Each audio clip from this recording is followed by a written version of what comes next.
Varicose veins కి సరైన చికిత్స కోసం సంప్రదించండి ఎవిస్ హాస్పిటల్. నమస్తే రమగారు. నమస్తే జయ.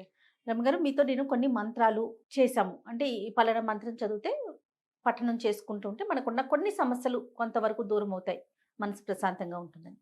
అలా చేసినప్పుడు ఎలా ఉంటుందంటే, ఇది నాకు తెలుసు ఆల్రెడీ, నేను చేశాను, కానీ నాకు ఈ సమస్య తగ్గలేదు, ఇంకా కొత్త మంత్రాలు కావాలని. కొంతమందికి మీరు చెప్పేవి లేకపోతే పెద్దలు ఎవరు చెప్పినా కూడా అవి ఫలించినాయి, అమ్మయ్య బాగుంది, మేము కొంచెం ముందుకు వెళ్ళామంటారు. అది కొంతమందికే ఎందుకు అలాంటి ఫీలింగ్ వస్తుంది, కొంతమందికి ఎందుకు జరగదు, మళ్ళీ కొత్త మంత్రాల కోసం కొత్త వాటి కోసం ఎందుకు వెతకాల్సి వస్తుంది? మనస్తత్వాల్లో ఉంటుంది జయ. ఇది ఏదో ఒకటి నేర్చుకున్నాం, ఒకటి చేస్తున్నాం, దీనివల్ల మన జీవితంలో ఏం మార్పు వచ్చింది అనేది కొంతమంది గమనించుకుంటారు, కొంతమంది గమనించుకోరు. తర్వాత ఇక మంత్రము పఠనము అనగానే మనకు ఒక నియమము, ఒక నిదానము కావాలి. ఏదైనా ఏ మంత్రానికే కాదు, అసలు దేనికైనా నియమం వల్లే ఫలిస్తాయి జయ. ఏదైనా కూడా ఇప్పుడు ఆరోగ్యం దేనివల్ల సిద్ధిస్తుందో చెప్పు. ఖచ్చితంగా నియమం పాటించాల్సిందే. పలానా టైం కంటే ఆ టైంకి అది చెయ్యాలి. ఆరోగ్యం బాగుండాలంటే కాల భోజనము, కాల నిద్ర, అంతేనా? అంతే కదా. అలాగే కాలం అంటే దానికి ఒక విలువ ఉంది, పద్ధతి ఉందనే కదా అర్థం. అది అర్థం చేసుకోరు చాలా మంది. నేను ఇది చేశాక నాకు ఇది ఫలితం లభించింది, కానీ ఆ ఫలానా ఒక విషయం ఉంది, అది అవటల్లా దీనివల్ల, దానికి ఇంకోటి కావాలి, దానికి సమయం కావాలేమో అని ఆలోచించరు. పైగా కొన్నిటికి పిడికి బియ్యానికి ఒకే మంత్రం అజయ ఎట్లా కుదురుతుందండి? కాదు కదా. పిడికి ఒకసారి ఢామని పడిపోతుంది క్షణాల్లో. బియ్యం రావాలంటే 4 నెలలు పట్టదు. పడుతుందా పడుతుందా? రెండిటికి ఓ మంత్రం ఎట్లా? అదే మంత్రాన్ని నువ్వు రటిస్తూ ఉంటే క్షణాల్లో పడిన పిడుగులాగా కాకపోయినా 4 నెలల్లో మంచి గింజ వస్తుంది నీకు. ఆ మంత్రం చదివి ఇట్లా డబుక్కుమని భూములోంచి బియ్యం వచ్చేసేయాలి, వరి మొక్క వచ్చేసి కంకులు వేసేసి పండిపోయి వచ్చేసి నువ్వు చేసుకుని వండు తినేయాలంటే ఎట కుదురుతుంది? కుదరదు. అది ఆలోచన చెయ్యాలి. పూర్వం అట పీర్భాయ్ అని ఒక ముస్లిం ఆయన ఉండేవాడట. ఆయన చాలా ఒక జ్ఞానం మీద ఆసక్తి కలిగిన వాడు. చదువుకోవాలి, నేర్చుకోవాలి, మంచి విషయం వినాలని ఉంటే చాలా బుద్ధిమంతుడు. పొద్దున్నే పీర్భాయ్ అంటే ముస్లిం తెలుస్తోంది కదా పేరు. అయినా లేవటము, 5 పూట్ల నమాజ్ చదవటము శ్రద్ధగా, కాలంలో అస్సలు ఎక్కడ తన పని విధానంలో చిన్న లోటుపాటు లేకుండా సూర్యుడితో పాటు లేచి సూర్యుడితో పాటు పడుకునేంత చక్కటి వాడు. చేస్తారు ఇట్లా కొంతమంది. అయితే ఆ పక్కన ఒక జైన సన్యాసి ఉండేవాడు ఆ వీధిలో, ఆ మొహల్లాలో. ఆయన అటు ఇటు తిరుగుతూ ఈ పీర్భాయిని చూస్తూ చాలా సంతోషించేవాడు. అయితే ఒకనాడు ఒక మసీదు అరుగు మీద ఈ పీర్భాయ్ కూర్చునుండగా జైన సన్యాసి అటు వెళ్తూ ఎంతో కాసేపు పిచ్చాపాటి మాట్లాడాడు. మాట్లాడి, నువ్వు చాలా జ్ఞానివి, నీకు ఒక మంత్రం చెప్తా, రోజు చదువుకో అని చెప్పాడు. చెప్పేసరికి పీర్భాయ్, నేను ముస్లింని, నేను చేయనల్లా, మంచి విషయం ఎక్కడున్నా నేర్చుకోవాలి, అట్లాగే బాబు చెప్పండి అన్నాడు. ఆయన ఒక మంత్రం చెప్పాడు. పీర్భాయ్ తన నమాజ్ వేళల్లో నమాజ్ చేసుకుంటూ జైన సన్యాసి ఎట్లా చెప్పాడో అట్లా ఆ మంత్రాన్ని రోజు చెప్పుకునేవాడు. ఇది మతాలు మార్చే ఉద్దేశంతో చెప్పట్లేదు ఈ కథ, ఓ పుస్తకంలో ఉంది.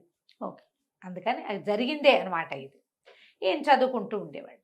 అయితే ఏమైంది, కొంతకాలం గడిచింది. ఈ పీర్భాయ్ ఇంటి పక్కన ఒక జైన కుటుంబం ఉండేది. జైన్స్ కుటుంబం ఇప్పుడు కూడా మనకు ఉన్నారు కదా, చాలా మంది మార్వాడీలు వాళ్ళు జైనులుగానే కనిపిస్తారు మనకి. ఆ జైన్ కుటుంబంలో ఒక 11 ఏళ్ళు 10 ఏళ్ల పిల్లవాడు ఉంటే వాడిని పాము కాటేసింది. లబో దిబోమన్నారు, ఇంటిల్లి పాది కేకలు పెట్టారు. పిల్లాడు నురుగులు గక్కేస్తున్నాడు, ఆశ వదిలేసుకున్నారు. ఈయన అప్పుడే మసీదు నుంచి వస్తున్నాడు పీర్భాయ్. ఎప్పుడైతే ఈ కేకలు వినపడి ఏడుపులు వినపడాయో చుట్టుపక్కల జనమంతా చేరారు. ఏమైందంటే, ఇగో జైన్ భాయ్ సాబ్ గారి కుమారుడు కడగొట్టు వాడికి పాము గరిచింది అనగానే పరిగెత్తుకుంటూ వెళ్ళి ఆ పిల్లాడిని దగ్గరికి తీసుకుని, తను రోజు చదువుతున్నాడు కదా ఆ మంత్రాన్ని 5-6 సార్లు చదివాడు. చదివేసరికి పిల్లాడు నురుగులు గక్కటం ఆపేసి మెల్లిగా స్వస్థత పొందాడు. మెలికలు తిరిగిపోతున్న పిల్లాడు మెల్లిగా ఆగాడు. క్రమంగా కాసేపటికి నార్మల్ అయ్యాడు. ఓ 2 వాంతులు అయిపోయి పిల్లాడికి అస్సలు లేచుకొచ్చున్నాడు. అందరూ ఓహో ఓహో అన్నారు.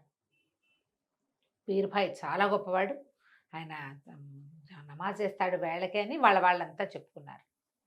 జైన సన్యాసి ఈయనకేదో మంత్రం ఇచ్చిన సంగతి కొంతమందికి తెలుసు.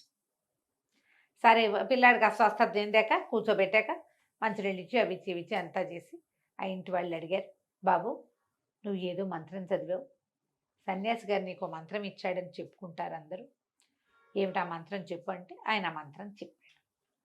అదేంటో మనకు తెలీదు, చెప్పాడు. చెప్పేసరికి ఓ ఇదే, ఇది మేము రోజు చేసుకునేదేనే, మేము రోజు చదువుతాం, ఇది పెద్ద మంత్రమేం కాదు, ఇది శ్లోకమే, రోజువారీ ప్రార్థనా శ్లోకాల్లో శ్లోకమే, కానీ మాకు పని చేయలేదే, నువ్వు చేస్తే ఎట్లా పనిచేసింది అని అడిగారు. ఎట్లా పనిచేసింది? ఆయన శ్రద్ధ, అంతేగా రమ్మగారు? 100%.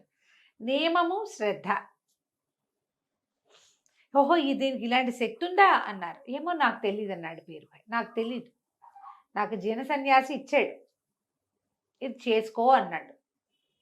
ఈ పిల్లవాడిని దగ్గరికి వచ్చినప్పుడు నాకు ఒక లోపల నుంచి ఒక ప్రచోదనం, ఒక ఉద్దేశం కలిగింది, ఆ మంత్రం చదువు అని అనిపించింది, చదివాను. అందుకని వాడిని ఎత్తుకుని నేను అది చదివాను. బా రోజు చేస్తే అది నీకు గుర్తొస్తుంది, అంతే. నువ్వు ఒక ఆయుధాన్ని ప్రతిరోజు పదం పెట్టుకో, షార్ప్గా ఉంటుంది, పనిచేస్తుంది కదా. అది ఎప్పుడు ఎలా అప్పుడు పనిచేస్తుంది?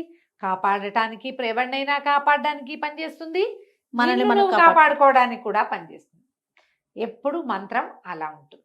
ఇప్పుడు ఆయన ఒక జాతివాడు, ఆయనకి మంత్రం ఇచ్చింది ఇంకొక జాతివాడు, జాతి భేదం పాటించలా, నియమం తప్పలా, పునశ్చరణ మానలా, ఇతరులకి సహాయం చేయాలనే ఒక గుణం ఆయనలో ఉంది. నేను మంత్రం చేస్తే నాకే కాకుండా ఇతరులకు కూడా అంతే. అందుచేత ఈయనకి ఫలించింది. మనకి మంత్రాలు ఫలించాలంటే స్వార్థం విడనాడాలి మొదటిది. మీకు నియమాలు లేకపోతే నియమంగా ఉండటం నేర్చుకోండి. ఏదో ఒక నియమం ఖచ్చితంగా ఉండాలి మనకి. నువ్వు పొద్దున్నే లేవా, పోనీ లేవు, 10ంటికి స్నానం చేయి, 12కి రోజు అదే టైంకి చేయి, ఓ రోజు 12కి, ఓ రోజు 3కి, 7కి, 16కి, 14కి కాకుండా ఒకటే టైము, ఒకటే సమయానికి దీపం పెట్టడం, ఒకటే సమయానికి చదువుకోవటం. అప్పుడు ఆ నియమం తప్పకుండా మీరు చేసేటువంటి క్రియ మీ తోడు ఉంటుంది. ఇది పూర్వకాలపు పద్ధతులే చేయ, ఇవేవి కొత్తగా ఇవాళ ఎవరో కనిపెట్టి చెప్పినవి కాదు. అవును, మనకి నియమం ఉన్నవాళ్ళు 2 ఉన్నారా ప్రపంచంలో, సూర్యుడు చంద్రుడు. అసలు ఎటైనా తప్పుతారా వాళ్ళు? మనకి నీకు ఋతువులు అటు ఇటు పోతూ ఉంటాయి, అవును. అందులో కాయాల్సిన కాయలు ఇందులో మనమే చెడగొట్టుకుంటున్నాం, కానీ సూర్యుడిని చంద్రుడిని ఏమీ పీకలేం మనం. ఏం చేయలేకపోతున్నాం కాబట్టి ఆగుతున్నారు. వాళ్ళ దారిని వాళ్ళు వస్తారు, వాళ్ళ దారిని వాళ్ళు వెళ్తారు. అక్కడికి కూడా వెళ్ళామంటే దాన్ని కూడా నాశనం చేసేస్తాం మనం. ఇదంతా మనం అన్ని ఋతువులన్నింటినీ పాడు చేసుకున్నాం కదా. అవునండి. ఆ నియమం ఉండటం వల్లే మనకి చూడు వాళ్ళు నడిపే ప్రపంచం చక్కగా నడుస్తుంది. కాబట్టి నియమం వదిలిపెట్టకుండా చేసుకోండి. మీ దగ్గర ఆల్రెడీ ఒక చదువుకునేందుకు ఒక విధానం, ఒక పద్ధతి ఉంటే ఇంకా ఏదో కావాలి, ఇంకా ఏదో చెప్పండి, ఇంకేదైనా చెప్పండి అని అడగద్దు. దాన్ని నియమంగా చేయాలి, దాన్ని నియమంగా చేయండి, దాన్ని నెంబర్ ఆఫ్ టైమ్స్ చేయండి, అంతే. దాన్నే పదును పెట్టండి. మీ ఇంట్లో ఉన్న ఆయుధాన్నే పదును పెట్టుకోండి, కొత్త ఆయుధాలు కొనుక్కురాక్కర్లేదు. మీరు ఇలా చేస్తే మీ మంత్రం ఖచ్చితంగా మీకు ఫలిస్తుంది. ఎంత బాగుందో రమ్మగారి స్టోరీ, చాలా చాలా బాగుంది. నమస్తే అండి. నమస్తే జయ. సుమన్ టీవీలో మీ పర్సనల్ అండ్ బిజినెస్ ప్రమోషన్స్ కోసం కింది నెంబర్కి కాంటాక్ట్ చేయండి.